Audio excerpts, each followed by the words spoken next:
నమస్కారం సామాన్యుడి న్యూస్ కి స్వాగతం. ఈనాటి వార్తా విశేషాలు. ఏపీ మద్యం కుంభకోణం కేసులో కీలక పరిణామం చోటు చేసుకుంది. ఈ కేసులో నిందితుడిగా ఉన్న బాలాజీ గోవిందప్పను సిట్ అధికారులు అరెస్టు చేశారు. పక్కా సమాచారంతో మైసూరులో ఆయన్ను అరెస్టు చేసి విజయవాడకు తీసుకున్నారు.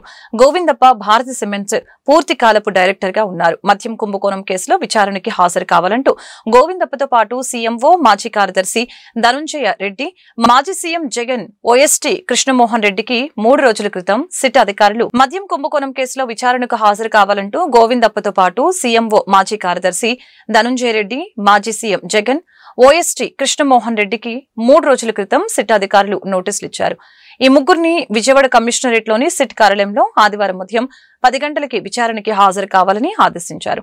ఈ ముగ్గురు నోటీసుల్ని బేఖతారు చేస్తూ విచారణకి గైర్హాజరయ్యారు.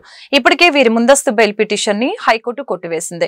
సుప్రీంకోర్టు సైతం అరెస్టు నుంచి వీరికి మధ్యంతర రక్షణ ఇవ్వడానికి నిరాకరించింది. జనసేన నేతలు పలు ఆలయాల్లో ప్రత్యేక పూజలు నిర్వహించారు. ఆపరేషన్ సింధూర్తో పాకిస్తాన్ కి గట్టి గుణపాఠం చెప్పిన మన దేశ సైన్యానికి, నాయకత్వానికి దైవబలం మెండుగా ఉండాలని కోరుతూ షష్ఠ షణ్ముఖ క్షేత్రాలు, ఇతర ఆలయాల్లో పూజలు చేయాలని ఆ పార్టీ నిర్ణయించిన సంగతి తెలిసిందే.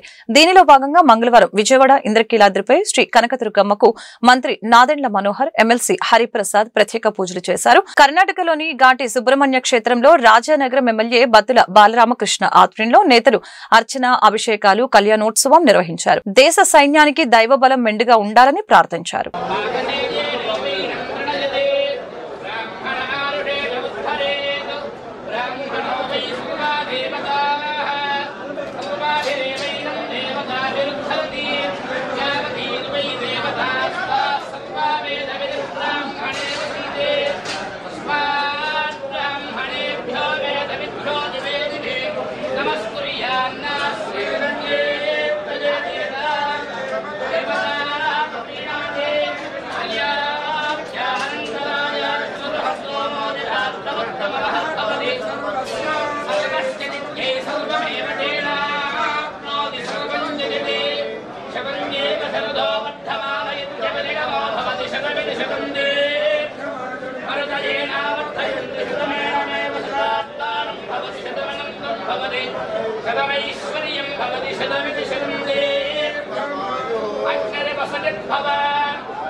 కేంద్ర ప్రభుత్వం కార్మిక వ్యతిరేక విధానాలకి పాల్పడుతుందని ఆల్ ఇండియా రోడ్ ట్రాన్స్పోర్ట్ రాష్ట్ర అధ్యక్షులు Nannapaneni Shivaji, AITUC auto union నగర అధ్యక్షులు Ram Prasad, YCP trade union నాయకులు పవన్ కుమార్ ఆరోపించారు. పాలకుల అనాలోచిత నిర్ణయాల కారణంగా ఆటో రంగం కుదిలిందని మండిపడ్డారు. మంగళవారం పాత గుంటూరు సిఐటియు జిల్లా కార్యాలయంలో ఏర్పాటు చేసిన మీడియా సమావేశంలో వారు మాట్లాడారు. మే 20వ తేదీన జరిగే జాతీయ సమ్మెను ఆటో రంగ కార్మికులు విజయవంతం చేయాలని పిలుపునిచ్చారు.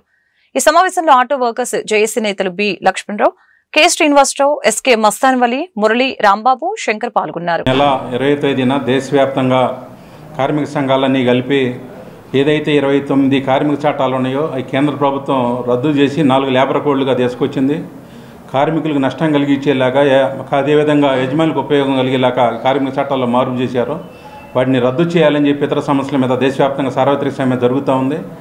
దాంట్లో భాగంగా రవాణా రంగం కూడా ఏదైతే ఆటో, కారు, లారీ, జీబు వివిధ వాహనాలు నడుపుతున్న డ్రైవర్లు ఉన్నారో వీళ్ళకు కూడా తీవ్రమైనటువంటి సమస్యలు ఉన్నాయి. ఇప్పటికే పెట్రోల్, డీజిల్ ధరలు పెరగటం, అదేవిధంగా వాహన ఫిట్నెస్ రేట్లు పెరగటం, అదేవిధంగా బండి స్పేర్ పార్ట్స్ రేటు పెరగటం, నిత్యావసరాల ధరలు పెరగటం, మరి ఇటువంటివన్నీ కూడా ఉన్నాయి. ఎక్కువ మంది ఈ రంగంలో వాంటర్ కమ్ డ్రైవర్లు కొంతమంది డ్రైవర్లుగా పనిచేసేవాళ్ళు కొంతమంది వివిధ ప్రాంతాలకి చక్కటి ప్రయాణం అందిస్తూ ఉన్నారు. అదేవిధంగా దీంతోపాటు లారీల ద్వారా కూడా రైతులు పండించినటువంటి పంటలు, నిత్యావసర వస్తువులు, సరుకులు, మత్స్య సంపద ఇవన్నీ కూడా రోడ్డు మార్గాన రైల్వే తర్వాత పెద్ద సంఖ్యలో చేరవేస్తూ ఉన్నారు. కానీ వీళ్ళకి ఉపాధి కల్పించాల్సినటువంటి కేంద్ర రాష్ట్ర ప్రభుత్వాలు ఉపాధి కల్పించకపోగా ఈ రవాణా రంగాన్ని ఆదాయ వనరులుగా భావించి రకరకాల పేర్లతో భారం వేస్తూ ఉన్నారు. మోటారు వాహనాల చట్టం 1988 ఏదైతే ఉందో దాన్ని సవరణ చేసి కేంద్రంలో ఉన్నటువంటి ప్రభుత్వం జీవో నెంబర్ 106 న్యాయ సంహిత 1-2 సెక్షన్లు తీసుకొచ్చింది. దానివల్ల ఏదైనా వాహనం ప్రమాదం జరిగి మనిషి చనిపోయినట్లయితే ఎఫ్ఐఆర్లో వాహనం నిర్లక్ష్యంగా నడిపాడని కానీ డ్రైవర్ అక్కడి నుంచి పారిపోయాడని కానీ నమోదు చేస్తే డ్రైవర్కి 10 సంవత్సరాల జైలు శిక్ష, 10 లక్షల రూపాయల పైన జరిమానా విధించాలని చెప్పి కేంద్ర ప్రభుత్వం చట్టం చేసింది. దాంట్లో భాగంగా రాష్ట్ర ప్రభుత్వం జీవో నెంబర్ 21 ఈ రాష్ట్రంలో ఇచ్చారు. దానివల్ల అన్ని రకాల ఫీజులు పెనాల్టీలు పెరగడం, డ్రైవర్లకు జైలు శిక్షలు వేయటం ఇవన్నీ కూడా ఉన్నాయి.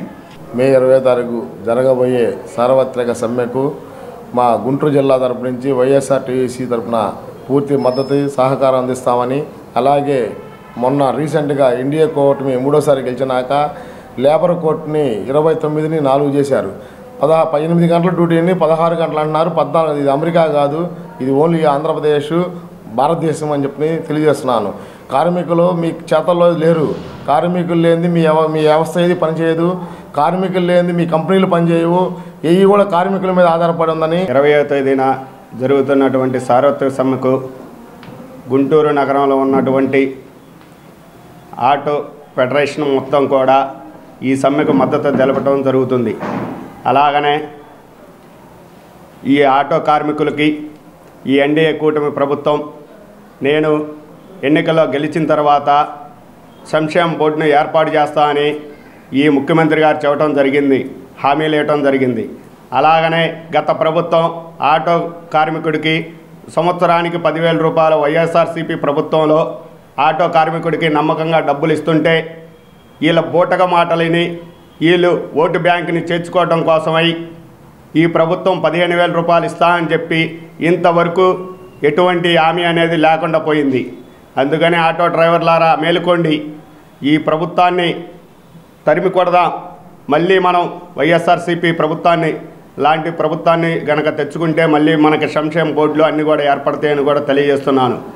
ఎందుకంటే ప్రతి ఒక్క ఆటో కార్మికుడికి ఈరోజు ఇన్సూరెన్స్ కమ్యూనిటీ హెల్త్ ఆఫీసర్ సమస్యని పరిష్కరించడంలో కూటమి ప్రభుత్వం నిర్లక్ష్యంగా వ్యవహరిస్తుందని ఏఐటీయూసీ నాయకులు మేడా హనుమంతరావు ఆరోపించారు. కమ్యూనిటీ హెల్త్ ఆఫీసర్స్ న్యాయమైన 8 డిమాండ్లు తక్షణమే పరిష్కరించాలని ప్రభుత్వానికి విజ్ఞప్తి చేశారు. ఆయుష్మాన్ భారత్ నిబంధనల ప్రకారం 6 సంవత్సరాలు పూర్తి చేసుకున్న సిహెచ్ఓలను రెగ్యులర్ చేయాలని కోరుతూ గుంటూరు జిల్లా కలెక్టరేట్ ఎదుట కమ్యూనిటీ హెల్త్ ఆఫీసర్స్ చేపట్టిన నిరవధిక సమ్మె మంగళవారం నాటికి 16వ రోజుకు చేరుకుంది. ఈ సందర్భంగా మేడా హనుమంతరావు మీడియాతో మాట్లాడారు. ఎన్హెచ్ఎం ఉద్యోగులతో సమానంగా 23% వేతన సవరణ జరగాలని చెప్పారు. పని ఆధారిత ప్రోత్సాహకాలని అందించాలని అన్నారు. క్లినిక్ అద్దె బకాయిలను వెంటనే చెల్లించి క్రమబద్దీకరించాలని అన్నారు. ఇప్పటికైనా రాష్ట్ర ప్రభుత్వం కమ్యూనిటీ హెల్త్ ఆఫీసర్స్ తో చర్చలు జరపాలని డిమాండ్ చేశారు. రాష్ట్ర వ్యాప్తంగా సుమారు 16 రోజుల నుండి ఎండను కూడా లెక్క చేయకుండా రోడ్ల మీదకి వచ్చి నిరసన తెలియజేస్తూ ఉన్నారు. వాళ్ళు న్యాయమైన డిమాండ్లు ఏదైతే ఉన్నాయో కమ్యూనిటీ హెల్త్ ఆఫీసర్స్ని రెగ్యులర్ చేయాలని చెప్పేసి గతంలో పిఎఫ్ రికవరీ చేసి ఇప్పుడు పిఎఫ్ని రికవరీ చేయడం ఆపేశారు. కాబట్టి ఆ పిఎఫ్ని రికవరీ పునరుద్ధరించాలని చెప్పేసి, అదేవిధంగా ఇంటి అద్దెలు వాళ్ళు ఏదైతే ఆఫీసులు ఉన్నాయో ఆఫీసు అద్దె బకాయిలు గవర్నమెంట్ భరించాలి. కానీ వీళ్ళు ఉద్యోగస్తులుగా వీళ్ళు జీతాల నుంచి చెల్లిస్తూ ఉన్నారు. వాళ్ళ అద్దెలు ఓనర్స్ మాత్రం నానా ఇబ్బంది పెట్టి ఖాళీ చెప్పి ఒత్తిడి చేస్తూ ఉంటే కానీ ప్రభుత్వానికి మాత్రం చెమ్ము కుట్టినట్టుగా లేదు. అదేవిధంగా వాళ్ళకి బకాయిలు ఇవ్వాలి. అదేవిధంగా 5% ఇంక్రిమెంట్ ఇవ్వాలి. 23% జీతపత్యాలు గవర్నమెంట్ ఉద్యోగులకు ఏదైతే ఇచ్చారో వాళ్ళకి ఇవ్వాల్సింది ఇవ్వకుండా వీళ్ళని ప్రభుత్వ ఉద్యోగాలు చూడకుండా వీళ్ళ చేత రోజు 10 గంటలు 12 గంటలు పనిచేయించుకుంటూ కనీస వేతనాలు కూడా ఇవ్వకుండా నామమాత్ర జీతాలు కూడా ఇస్తూ వాటిని కూడా బకాయిలు పడి 5 నెలలు 6 నెలల పాటు ఇస్తూ ఇవాళ నానా ఇబ్బంది పెడతా ఉన్నారు. కానీ ప్రభుత్వం మొండి వైఖరి అవలంబిస్తూ ఉంది. ఇప్పటికీ వాళ్ళు చాలా శాంతియుతంగా ప్రశాంతంగా నిరసన తెలియజేస్తూ ఉన్నారు. కానీ ఈ మొండి ప్రభుత్వం వీళ్ళ సమస్య పరిష్కారం చేయకపోతే ఎన్ని రోజులైనా సరే సమస్య పరిష్కారం వరకు రోడ్ల మీదకి వచ్చి పోరాటం చేస్తారు, మరీ ఉధృతం చేస్తారు. గత 16 రోజులుగా ఇక్కడ సమ్మెలో కూర్చొని ఉన్నాము. గర్భవతులు ఉన్నారు, ఇక్కడ బాలింతలు ఉన్నారు, ఆడవాళ్ళు ముఖ్యంగా రోడ్డు మీదకి వచ్చి కూర్చొని ఉన్నారు. గుంటూరులో ఎండలు ఏ రకంగా ఉంటాయో తెలుసు. ఆంధ్రప్రదేశ్ వ్యాప్తంగా కూడా ప్రతి ఒక్కళ్ళు ఇక్కడ వచ్చి నిరసన అనేది తెలియజేస్తున్నారు. ఈ రకంగా మేము నిరసన తెలియజేస్తున్నా కానీ 16 రోజుల నుంచి కూడా మమ్మల్ని ఏ రకంగా కూడా పట్టించుకొని దూరంలో ప్రభుత్వం నడుస్తుంది. దీనిలో భాగంగా మాకు రావాల్సినవి అడిగితే ఏదో మాకు ఎప్పుడైనా వచ్చేవే ఇన్సెంటివ్ అనేవి, అవి ఒక్కసారిగా అట్లా ఆశ చూపించి మిమ్మల్ని వెళ్ళిపోండి అన్న ధోరణితో గవర్నమెంట్ ముందుకు తెస్తున్నారు. మేము ఒకటే చెప్తున్నామండి, మాకు రావాల్సిన న్యాయమైన డిమాండ్లు 8 ఉన్నాయి. ఆ న్యాయమైన 8 డిమాండ్లు మీరు పిలిచి దానికి అనుగుణంగా మాట్లాడి చేసేదాకా మేము ఎక్కడ కూడా వెనక్కి తగ్గేది లేదు. ఇది మీరందరూ కూడా దృష్టిలో పెట్టుకోండి. మా సమస్యలు అనేవి న్యాయమైనవి, మీరు పిలిచి మాతో మాట్లాడండి అని మేము పిలుస్తున్నా కానీ ఎవరు ఏ గవర్నమెంట్ కూడా మమ్మల్ని పిలిచి మాట్లాడే ప్రయత్నం చేయట్లేదు. ఆడవాళ్ళు చాలా ఇబ్బందులు పడుతున్నారండి రోడ్ల మీదకి వచ్చి. దయచేసి వాడు గుర్తుపెట్టుకోండి. నిన్న కూడా చర్చలు కొన్ని జరిగినాయి, చర్చల్లో కూడా ఏది సానుకూలంగా ఏది మాట్లాడలేదు. దయచేసి మా అంతుగా మేము విలేజ్లో చేస్తున్న ప్రతి ఒక్క కార్యక్రమం వల్ల ఈరోజు ఆంధ్రప్రదేశ్ వ్యాప్తంగా చాలా సక్సెస్ అయ్యాము. అది ప్రతి ఒక్కటి కూడా రిపోర్టు మీకు కూడా అందిందని తెలుసు. కానీ మా వైపు కూడా ఎటువంటి దూరంతో కూడా ముందుకు సాగట్లేదు. దయచేసి మా వైపు మంచి దూరంతో మాట్లాడి మమ్మల్ని. విభిన్న ప్రతిభావంతుల సంక్షేమాన్ని దృష్టిలో పెట్టుకుని కూటమి ప్రభుత్వం అనేక కార్యక్రమాలు అమలు చేస్తుందని గుంటూరు తూర్పు ఎమ్మెల్యే మహమ్మద్ నజీర్ తెలిపారు. ఎన్నికల హామీ మేరకు వీరికి ప్రతి నెల 6,000 పెన్షన్ అందిస్తున్నామని చెప్పారు. అలాగే విభిన్న ప్రతిభావంతుల అవసరాలను తీర్చే పరికరాలను కూడా అందిస్తున్నామని పేర్కొన్నారు. విభిన్న ప్రతిభావంతులు వయోవృద్ధులకి సహాయ పరికరాలు ఉచిత పంపిణీ కొరకు గుర్తింపు శిబిరం ఉర్దూ పాఠశాలలోని పరీక్ష భవన్లో మంగళవారం జరిగింది. ఈ సందర్భంగా ఎమ్మెల్యే మాట్లాడారు. గుంటూరు తూర్పు నియోజకవర్గంలోని ప్రతి డివిజన్లో విభిన్న ప్రతిభావంతులు వయోవృద్ధులని గుర్తించి వారికి అవసరమయ్యే పరికరాలని 2 నెలల్లో అందిస్తామని చెప్పారు. కార్యక్రమంలో రాష్ట్ర గ్రంథాలయ సంస్థ చైర్మన్ జి కోటేశ్వరరావు, నగర డిప్యూటీ మేయర్ షేక్ సజ్జిలా, టీడీపీ నాయకులు పాల్గొన్నారు. కేంద్ర మరియు రాష్ట్ర ప్రభుత్వాల సమన్వయంతో ఎలిమ్కో మరియు ఏడీఐపీ ఆధ్వర్యంలో రాష్ట్ర వ్యాప్తంగా దివ్యాంగులకు అవసరమైనటువంటి పరికరాలను అందించేటువంటి కార్యక్రమం గతంలో లాగా కాకుండా అవసరమైనటువంటి ప్రతి ఒక్కరికి కూడా వారి అవసరాలను గుర్తించి వారికి కావాల్సినటువంటి రీతిలో ఏదైతే పరికరాలు ఉన్నాయో వాటిని తయారు చేసి తిరిగి 2 నెలల తర్వాత వాళ్ళకు ఉపయోగపడేటువంటి పరికరాలను అందించేటువంటి ఒక మహత్తరమైనటువంటి కార్యక్రమాన్ని ఈరోజు కేంద్ర మరియు రాష్ట్ర ప్రభుత్వాలు తీసుకోవడం, దీన్ని నియోజకవర్గ స్థాయిలో అక్కడున్నటువంటి దివ్యాంగ సోదరులందరినీ కూడా ఒక చోటుకు తీసుకొని రావడమే కాకుండా వయోవృద్ధుల కోసం వారికి ఆ వయసులో అవసరమైనటువంటి చేతి కర్రలు కానీ బ్యాటరీ వాహనాలు కానీ ఏదైతే సదరన్ సర్టిఫికేట్లో 80% వారికి అర్హత ఉన్నటువంటి ప్రతి ఒక్కరు కూడా అవసరమైనటువంటి పరికరాలను అందించేటువంటి కార్యక్రమాన్ని తీసుకోవడం జరిగింది. గుంటూరు తూర్పు నియోజకవర్గంలో కూడా పెద్ద ఎత్తున దీని మీద అవగాహన కల్పించేటువంటి కార్యక్రమాన్ని తీసుకొని డివిజన్ స్థాయిలో ఎవరైతే దివ్యాంగ సోదరిమణులు ఉన్నారో వారికి కావాల్సినటువంటి పరికరాలను ఈరోజు పెద్ద ఎత్తున క్యాంప్ పెట్టడమే కాకుండా వారికి కావాల్సినటువంటి పరికరాల మెజర్మెంట్స్ని తీసుకునేటువంటి కార్యక్రమాన్ని ఈరోజు డిజేబుల్ కార్పొరేషన్ ద్వారా ఏడీ గారి ఆధ్వర్యంలో ఈ కార్యక్రమాన్ని తీసుకోవడం, దీనికి పెద్ద ఎత్తున వచ్చినటువంటి దివ్యాంగ సోదరులందరికీ కూడా ఒక్కటే విన్నవిస్తా ఉన్నా, ఈ రాష్ట్రంలో ఉన్నటువంటి కూటమి ప్రభుత్వం ఒక మంచి ప్రభుత్వం. ఎన్నికల్లో చెప్పినటువంటి మాటకు ఎక్కడా కూడా తీసిపోకుండా మొదటి నెలలోనే 6,000 చేసినటువంటి ఘనత చంద్రబాబు నాయుడు గారి అనే విషయాన్ని మీ అందరూ కూడా తెలియజేస్తా ఉన్నా. అంతేకాకుండా గతంలో ఎప్పుడు లేనటువంటి విధంగా బ్యాక్లాగ్ పోస్టుల దగ్గర నుండి వారికి అవసరమైనటువంటి సంక్షేమ కార్యక్రమాల్లో ఇచ్చేటువంటి ప్రతి ఒక్క కార్యక్రమాన్ని కూడా ఈరోజు దివ్యాంగ సోదరులకు కల్పిస్తున్నటువంటి ప్రభుత్వం ఈ మంచి ప్రభుత్వం, కూటమి ప్రభుత్వం. దీనికి మీరందరూ కూడా మన నియోజకవర్గంలో ఉన్నటువంటి ప్రతి ఒక్క దివ్యాంగ సోదరిమణి కూడా మీ విశ్వమానవ సేవ దాన్ని దృష్టిలో పెట్టుకొని ఈ రాష్ట్ర ముఖ్యమంత్రి గారు చంద్రబాబు నాయుడు గారు దివ్యాంగుల పట్ల కేంద్రంలో నరేంద్ర మోడీ గారు, రాష్ట్రంలో ముఖ్యమంత్రి గారు దివ్యాంగుల పట్ల ప్రత్యేకమైన శ్రద్ధ తీసుకొని వారికి కావలసిన పరికరాలు కావచ్చు, వారికి ఏ అవసరం ఉన్నా కూడా తీర్చడానికి రాష్ట్ర ప్రభుత్వం సిద్ధంగా ఉన్నది. అందుకోసమే పెన్షన్ 6,000 రూపాయలు పెంచడం, అదేవిధంగా మంచంలో ఎవరైతే ఉంటారో ఒక మంచి సహాయంతో వారి అవసరాలు తీర్చడానికి అటువంటి వారికి 15,000 రూపాయలు ఇచ్చినటువంటి ఈ రాష్ట్ర ప్రభుత్వం భారతదేశంలో ఎక్కడా కూడా లేదని చెప్పి తెలియజేస్తూ ఈ చక్కని అవకాశాన్ని దివ్యాంగులు ఉపయోగించుకుంటూ ఎవరైతే నకిలీ వికలాంగులు గతంలో జగన్మోహన్ రెడ్డి ప్రభుత్వంలో దాదాపుగా ఈ రాష్ట్రంలో 2 లక్షల మంది దివ్యాంగుల పేరుట పెన్షన్ తీసుకున్నారు. వాటన్నిటిని కూడా తీసివేస్తారు. దానికి రాష్ట్రంలో ఉన్నటువంటి దివ్యాంగులందరూ కూడా సహకరించాలని చెప్పేసి మీకోసమే ఇలాంటి కార్యక్రమం చేస్తున్నామని. మే 14వ తేదీన Guntur Kothapeta Sri Jalagam Ramarao memorial municipal corporation high school నందు మెగా జాబ్ మేళా నిర్వహిస్తున్నామని నిరుద్యోగ యువతీయువకులు ఈ అవకాశాన్ని సద్వినియోగం పరచుకోవాలని ఎమ్మెల్యే మహమ్మద్ నజీర్ తెలిపారు. ఎమ్మెల్యే మీడియాతో మాట్లాడుతూ దివ్యాంగులకు 20 లక్షల ఉద్యోగాలు కల్పిస్తానని ఇచ్చిన హామీలో భాగంగా జాబ్ మేళా నిర్వహిస్తున్నామని చెప్పారు. సుమారు 1166 ఉద్యోగ అవకాశాలు పలు రకాల కంపెనీలో ఖాళీగా ఉన్నాయని చెప్పారు. 10వ తరగతి నుంచి బీటెక్ వరకు చదువుతున్న నిరుద్యోగ యువకులు తమ విద్యార్హత సర్టిఫికెట్లు తీసుకుని ఈ ఇంటర్వ్యూకు హాజరు కావాలని తెలియజేశారు. ముఖ్యమంత్రి గారి ఎన్నికల వాగ్దానంలో భాగంగా 20 లక్షల ఉద్యోగాల కల్పనే ధ్యేయంగా గుంటూరు తూర్పు నియోజకవర్గంలో జలగం రామారావు హై స్కూల్లో రేపు మే 14వ తారీఖున ఉదయం 9 గంటల నుండి సాయంత్రం 4:30 గంటల వరకు జాబ్ మేళాను నిర్వహించడం జరుగుతూ ఉంది. దాదాపు 1166 ఉద్యోగాల కోసం ఈ జాబ్ మేళాను నిర్వహించడం జరుగుతూ ఉంది. ముఖ్యంగా అరబిందో ఫార్మా, అలాగే ఎమరాన్ బ్యాటరీస్, హెటిరో, టీసీఎస్, అనేక కంపెనీలు చెన్నై, బెంగళూరు, హైదరాబాద్, అలాగే గుంటూరు లోకల్లో ఉన్నటువంటి కంపెనీస్ను కూడా ఈరోజు ఆహ్వానించడం జరిగింది.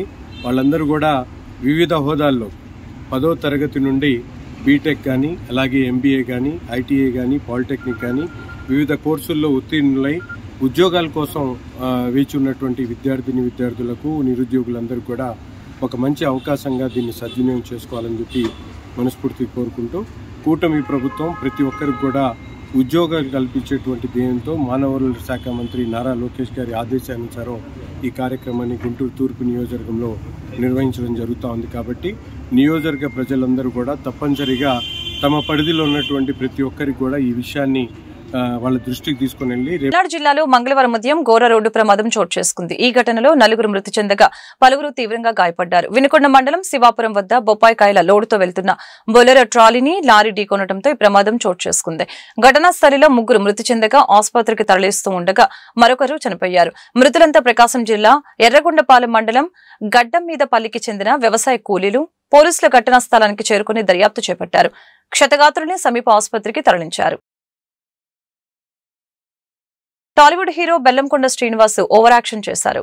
జూబ్లీహిల్స్ జర్నలిస్ట్ కాలనీలో కారులో రాంగ్ రూట్ లో వచ్చిన అతడు హల్చల్ చేశారు. అక్కడే ఉన్న ట్రాఫిక్ కానిస్టేబుల్ పైకి కారుతో దూసుకు వెళ్లాడు. అయితే అక్కడే ఉన్న కానిస్టేబుల్ అడ్డుకొని నిలదీయడంతో బెల్లంకొండ శ్రీనివాస్ అక్కడి నుంచి వెళ్లిపోయారు. ఇక హీరో బెల్లంకొండ శ్రీనివాస్ వ్యవహారాన్ని ట్రాఫిక్ కానిస్టేబుల్ ఉన్నతాధికారుల దృష్టికి తీసుకుని వెళ్లినట్లు సమాచారం. బెల్లంకొండ శ్రీనివాస్ రాంగ్ రూట్ లో రావటం ఒక తప్పు అయితే అక్కడ విధుల్లో ఉన్న కానిస్టేబుల్ తో దురుసుగా ప్రవర్తించడం మరొక తప్పు. అంతేకాకుండా ట్రాఫిక్ కానిస్టేబుల్ ని కారుతో ఢీకొట్టేందుకు అతడు యత్నించాడు.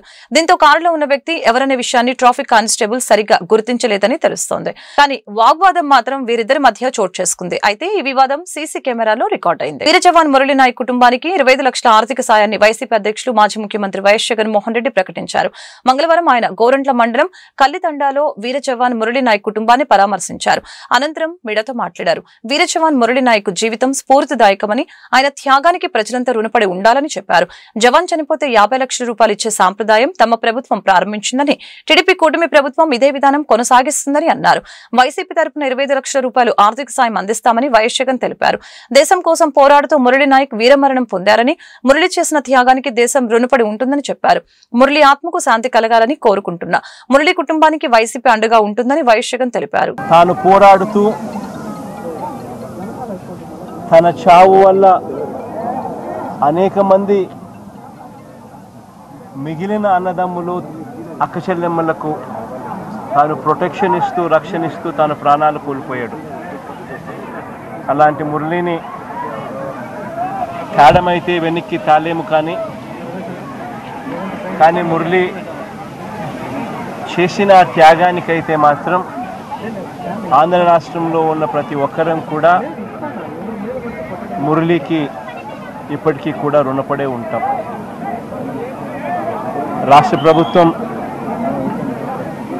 మొట్టమొదటిసారిగా ఏ జవాన్ చనిపోయినా కూడా ఆ జవాన్లకు ఇటువంటి ఘటనలో ఏదైనా కానీ ప్రాణాలు కోల్పోతే, దేశం కోసం పోరాటం చేస్తూ ప్రాణాలు కోల్పోతే 50 లక్షల రూపాయలు ఇచ్చే సాంప్రదాయం మొదలుపెట్టింది వైఎస్ఆర్సీపీ ప్రభుత్వ హయాంలో మొదలుపెట్టినందుకు చాలా సంతోషపడతా ఉన్నాం. ఆ సాంప్రదాయాన్ని కొనసాగిస్తూ ఇప్పటి ప్రభుత్వం కూడా 50 లక్షల రూపాయలు మురళి కుటుంబానికి ఇవ్వడానికి ముందుకొచ్చినందుకు ఈ ప్రభుత్వానికి కూడా కృతజ్ఞతలే. పార్టీ తరపు నుంచి అన్ని రకాలుగా మురళికి అండగా తోడుగా ఉంటాం. పార్టీ తరపు నుంచి ఒక 25 లక్షల రూపాయలు వైఎస్ఆర్ కాంగ్రెస్ పార్టీ తరపు నుంచి అండగా ఉంటూ ఆ కుటుంబానికి తోడుగా ఉండే కార్యక్రమం చేస్తాం.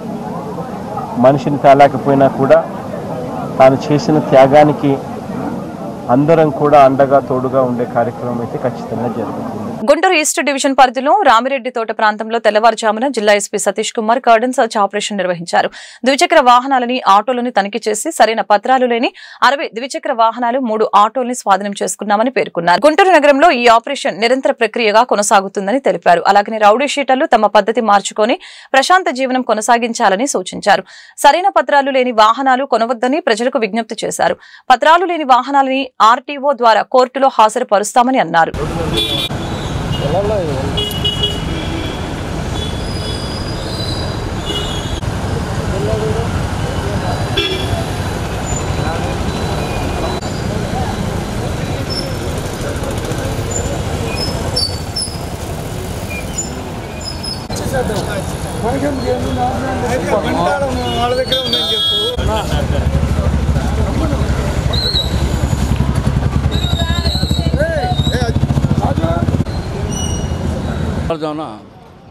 ఉదయం 5 గంటల కాడి నుంచి గుంటూరు జిల్లా ఎస్పీ గారు సతీష్ కుమార్ గారు ఆదేశాల మేరకు నేను కొత్తపేట సిఐ గారు, లాలాపేట సిఐ గారు, ఓల్డ్ గుంటూరు సిఐ గారు కలిసి సిబ్బంది ఒక 80 మందితో రామిరెడ్డి తోట కార్డన్ సెర్చ్ చేయడం జరిగింది. అక్కడ ప్రతి ఇల్లు కూడా చెక్ చేయడం జరిగింది. అనుమానాస్పదంగా ఒక వ్యక్తి దొరికాడు. అట్లాగే 4 రౌడీ షీట్ ఇల్లు చెక్ చేయడం జరిగింది. ఇంకా వెహికల్ చెక్ చేస్తే దాదాపు 63 వెహికల్స్ సీజ్ చేయడం జరిగింది. వాటిలో 3 ఆటోలు ఉన్నాయి. అంటే వీటి కాడ ఏ రికార్డు ఎటువంటి రికార్డు వాళ్ళు చూపించలేదు కాబట్టి వాటిని సీజ్ చేయడం జరిగింది. రికార్డు చూపించినట్టయితే బళ్ళని వాళ్ళకి మళ్ళీ తిరిగి అప్పగిస్తాము. రికార్డు చెప్పని అంటే లేవంటే వాళ్ళ మీద కేసులు బుక్ చేయడం జరుగుతుంది. అంటే ఎటువంటి అసాంఘిక శక్తులు కానీ ఈ గంజాయి వ్యక్తులుగా ఇళ్ళు కానీ అటువంటి అనుమానాస్పద ప్రదేశాలు మొత్తం చెక్ చేయడం జరిగింది. ఇంకా నెక్స్ట్ కూడా ఇట్లాగే ఈ గుంటూరులో మిగతా చోట్ల కూడా ఓల్డ్ గుంటూరులో, లాలాపేటలో నెక్స్ట్ కూడా చెక్ చేయడం జరుగుతుంది. ఎస్పీ గారు దానికి చక్కగా ప్లాన్ చేశారు. ఈ గంజాయి అమ్మే వాళ్ళు వాళ్ళ ఇల్లు కూడా నోట్ చేయడం జరిగింది. వాళ్ళ ఇల్లు కూడా చెక్ చేసి వాళ్ళ మీద తగు చర్యలు తీసుకుంటాం. గ్రామ సభల ద్వారా కౌలు రైతుల్ని గుర్తించి రాష్ట్ర ప్రభుత్వమే గుర్తింపు కార్డులు మంజూరు చేయాలని కౌలు రైతు సంఘం రాష్ట్ర కార్యదర్శి పి జమలయ్య డిమాండ్ చేశారు. గుర్తింపు కార్డులు పొందిన కౌలు రైతులందరికీ పంట రుణాలు మంజూరు చేయాలని చెప్పారు. మంగళవారం ఆయన మీడియాతో మాట్లాడారు. కౌలు రైతుల సమస్యని పరిష్కరించడంలో కూటమి ప్రభుత్వం నిర్లక్ష్యంగా వ్యవహరిస్తుందని మండిపడ్డారు. జిల్లాలో ఆత్మహత్య చేసుకున్న కౌలు రైతుల కుటుంబానికి ఎక్స్గ్రేషియా మంజూరు చేయాలని అన్నారు. అన్నదాత సుఖీభవ పథకాన్ని వర్తింపచేయాలని కోరారు. కార్యక్రమంలో కౌలు రైతు సంఘం నాయకులు K Rangareddy, PV Jaganmohan, K Vithal Reddy పాల్గొన్నారు. జమలయ్య, ఆంధ్రప్రదేశ్ కౌలు రైతుల సంఘం రాష్ట్ర ప్రధాన కార్యదర్శిని. కూటమి ప్రభుత్వం ఈ ఏడాది కౌలు రైతులకి గుర్తింపు కార్డులు జారీ చేసే విషయంలో తీవ్రమైనటువంటి జాప్యం చేస్తూ ఉంది. ప్రతి సంవత్సరం ఏప్రిల్ మొదటి వారం నుండి కౌలు రైతులను గుర్తించి గుర్తింపు కార్డులు జారీ చేసేవాళ్ళు. 40 రోజులు పూర్తవుతున్నా ఇంతవరకు కౌలు రైతులకు గుర్తింపు కార్డులు జారీ చేసే విషయంలో ఎటువంటి ప్రయత్నం చేయకపోవటం చాలా దుర్మార్గం. అందుకని రాష్ట్ర ప్రభుత్వం తక్షణమే కౌలు రైతులకి భూ యజమాని ప్రమేయం లేకుండా గ్రామ సభల్లోనే కౌలు రైతులను గుర్తించి గుర్తింపు కార్డులు జారీ చేయాలని చెప్పేసి అడుగుతా ఉన్నాం. ఇటీవల కాలంలో వ్యవసాయ శాఖ మంత్రివర్యులు అచ్చెన్నాయుడు గారు మాట్లాడుతూ కౌలు రైతులకు కూడా అన్నదాత సుఖీభావ పథకాన్ని అమలు చేస్తామని చెప్తా ఉన్నారు. మరి గత సంవత్సరం ఇచ్చిన కౌలు గుర్తింపు కార్డులు కాలపరిమితి దాటిపోయింది. మరి ఈ సంవత్సరం కౌలు గుర్తింపు కార్డులు ఇంకా ఇవ్వలేదు. మరి కౌలు రైతులు గుర్తింపు కార్డులు పొందిన వాళ్ళకి అన్నదాత సుఖీభావ పథకం ఎలా అమలు చేస్తారు అంటే మాటలు చెప్పి మభ్యపెట్టి మోసం చేయడానికా, దగా చేయడానికా అని చెప్పేసి మేము అడుగుతా ఉన్నాం. అందుకని రాష్ట్ర ప్రభుత్వం కౌలు రైతుల పట్ల చిత్తశుద్ధి ఉంటే తక్షణమే గుర్తింపు కార్డులు జారీ చేసి భూమి లేని ప్రతి కౌలు రైతు కుటుంబానికి అన్నదాత సుఖీభావ పథకాన్ని అమలు చేసి 20,000 రూపాయలు ఆర్థిక సహకారాన్ని అందించాలని చెప్పేసి మేము కోరుతా ఉన్నాం. మూడో అంశం ఏంటంటే కౌలు రైతులకు గుర్తింపు కార్డు లేకపోవటం వల్ల రాయితీతో ఇచ్చిన విత్తనాలు అందవు, పచ్చి రొట్ట విత్తనాలు ఎవరు, వ్యవసాయ పరికరాలు ఎవరు, అందువల్ల వ్యవసాయం చేయడానికి ముందుకు రావాలంటే కష్టం అవుతుంది. అందుకని ప్రభుత్వం సబ్సిడీతో ఇచ్చే విత్తనాలు ఏదైతే ఉన్నాయో వాటిని వెంటనే కౌలు రైతులకు ఇవ్వాలని చెప్పేసి డిమాండ్ చేస్తూ ఉన్నాం. మూడో అంశం అంటే పంట రుణాలు. వడ్డీ వ్యాపారస్తుల కనుసన్నలో ఈరోజు కౌలు రైతులు వ్యవసాయం చేస్తూ ఉన్నారు. గుర్తింపు కార్డు లేకపోతే పంట రుణాలు తెచ్చుకోలేరు, వడ్డీ తెచ్చుకోవాల్సి వస్తుంది. అందుకని ప్రభుత్వం కార్డులు ఇచ్చి రిజర్వ్ బ్యాంక్ ఆఫ్ ఇండియా నిబంధనల ప్రకారం 2 లక్షల రూపాయల వరకు ఎటువంటి షూరిటీ లేకుండా రుణాలు అందించి కౌలు వ్యవసాయాన్ని, కౌలు రైతులని ప్రోత్సహించాలని చెప్పేసి మేము కోరుతాం. ఈ వార్తలు ఇంతటితో సమాప్తం. మరొక బులెటిన్లో మళ్ళీ కలుద్దాం. నమస్కారం.